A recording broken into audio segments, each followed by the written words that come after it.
मृत्यु तक को झुठला देने तक की साधनाएं, और जल पे चलने की साधनाएं, हवायु में उड़ने की। इन 3 दिन कपाट बंद क्यों होते हैं? उस दौरान क्या होता है? और जब कपाट खुल जाते हैं जी। फिर क्या होता है? और ये तांत्रिक जो होते हैं उसके बाद ये उस कपड़े को लेने के लिए क्यों जाते हैं? ये बोला गया है कि एक ऊर्जा, प्राण चेतना ऊर्जा निवास करती है। शरीर को तो यंत्राज बोला गया ना, और ये बोला गया है कि इसमें विशेष रूप में शरीर को यंत्र मान लिया जाता है, और यंत्र का जो नियम भी जो है ये भी राक्षसों के घर से है।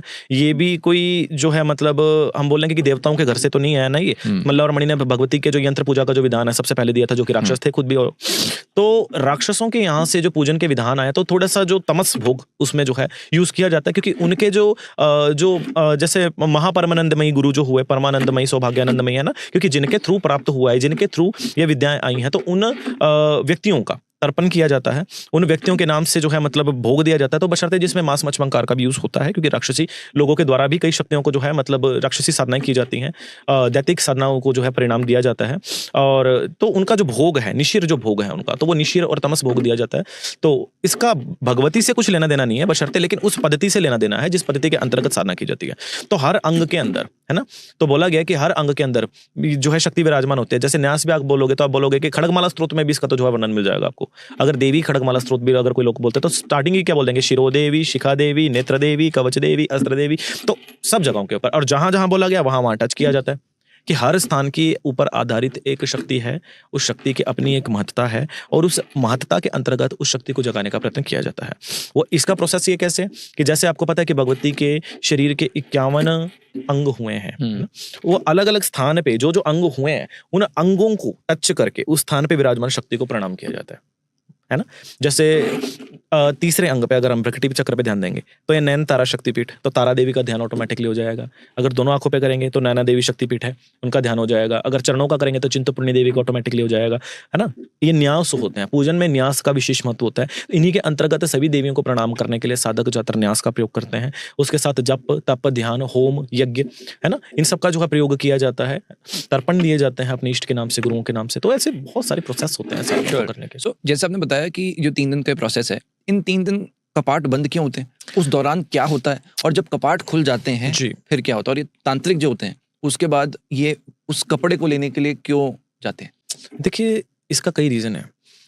पट बंद होने का सबसे बड़ा कारण क्या होता है कि जैसे हमारे यहाँ पे भी शक्ति अपने महापर्व पे आती है, अगर लेडीज भी आ जाए तो ये बोला जाता है कि वो अपनी उस अवस्था में नहीं होती।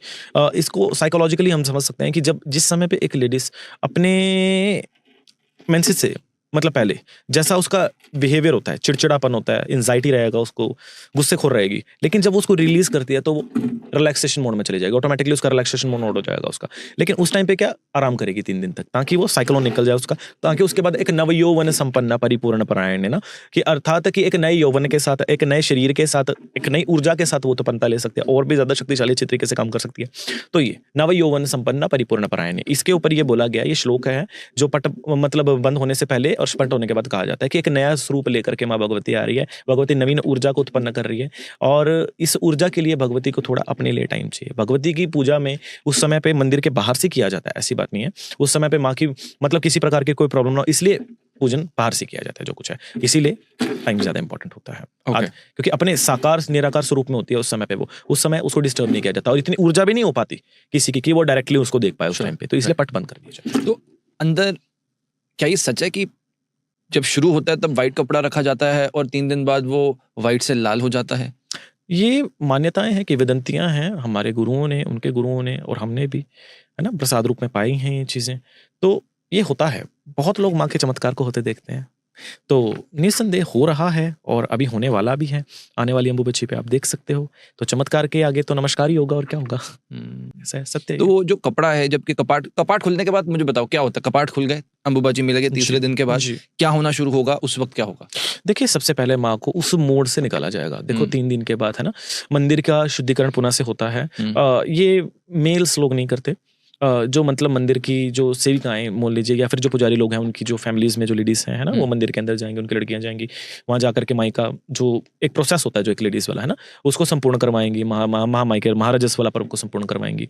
उसके उपरांत जा करके उस कपड़े को संजोएंगी, है ना, उसका विधिवत पूजन होगा, संस्कार होगा, उसकी ऊर्जा का समावेशन होगा, अर्थात उस समय पे उस ऊर्जा को कि जो उस समय पे हुई है, तो उस समय बहुत ज्यादा तीव्र ऊर्जा में विराजमान होती है वो, तो उस समय पे उसको थोड़ा शांत करने के लिए उसका विधिवत पूजन संस्कार होता है, तब पश्चात सबके मध्य उसको प्रसाद रूप में दे दिया जाता है।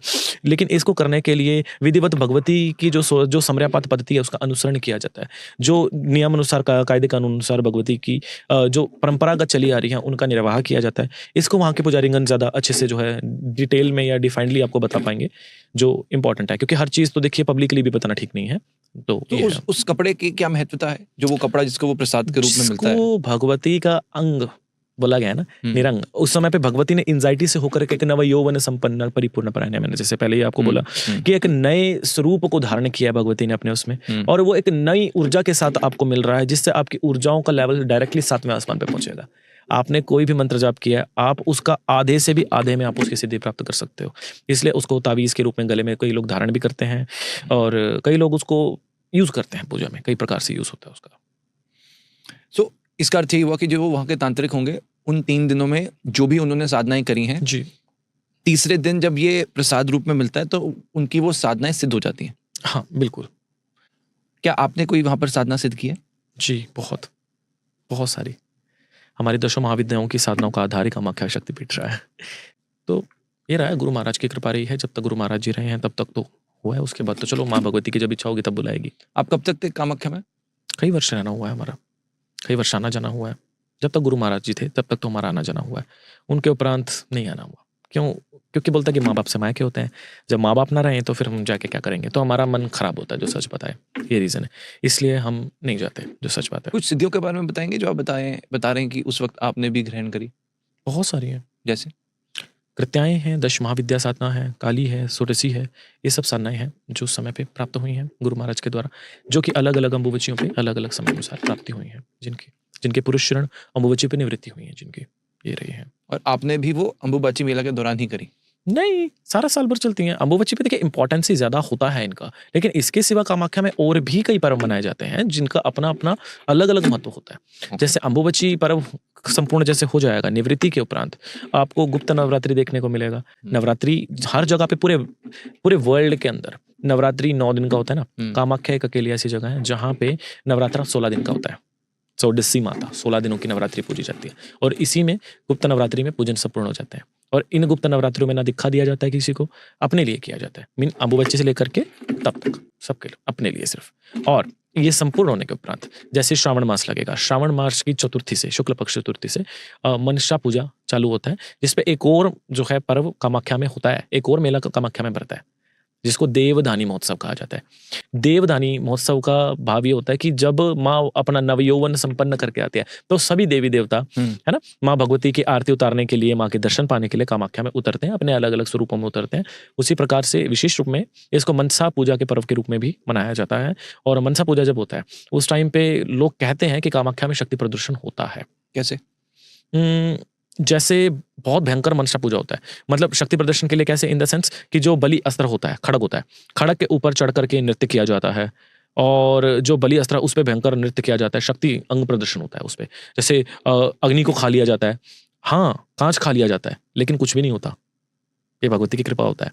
और ये भी बोला जाता है कि जो एक मनसा पूजा को एक मनसा पूजा के दौरान अगर सिद्धि को मनसा की पूर्ण करे तो वो जमीन से मतलब पाताल से खजाना तक निकालने की शक्ति जो है हासिल कर सकता है साधक को। लेकिन उसका प्रयोग समाज के और सनातन के कल्याण के लिए होना चाहिए, अपने निजी के लिए आप उसका यूज नहीं कर सकते। एक पैसा भी अगर उसके लिए आप निजी के लिए यूज करते हो तो आपकी शक्ति वहीं के वहीं अंतर्ध्यान हो जाएगी, ये ऐसा होता है।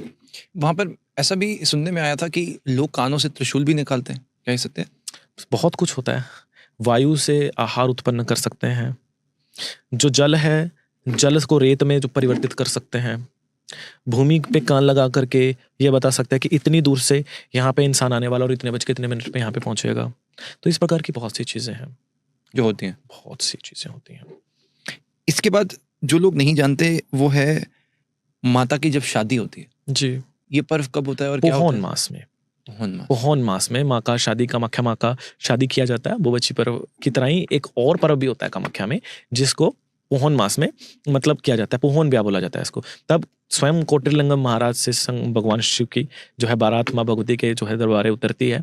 माँ भगवती दुल्हन के साथ सज्जा में तैयार होती है, माँ की जो है पूरी डोली पूरे मंदिर प्रांगण में घूमती है, माँ सबको आशीर्वाद देती है और माँ की बारात निकाली जाती है अच्छे रूप में। तो ये बहुत अच्छे स्तर पे इस पर्व को भी मनाया जाता है और ये कई प्रकार के इस प्रकार के जो पर्व हैं जो कामाख्या भूमि में निरंतर भगवती की सेवानुकंपी जो साधक हैं, जो सेवानुकंपी जो पुरोहित हैं वो लोग करते हैं। तो निसंदेह ऐसे कई प्रकार के जो त्योहार हैं जो कामाख्या में मनाए जाते हैं जिनका लाभान्वित होना चाहिए व्यक्ति को।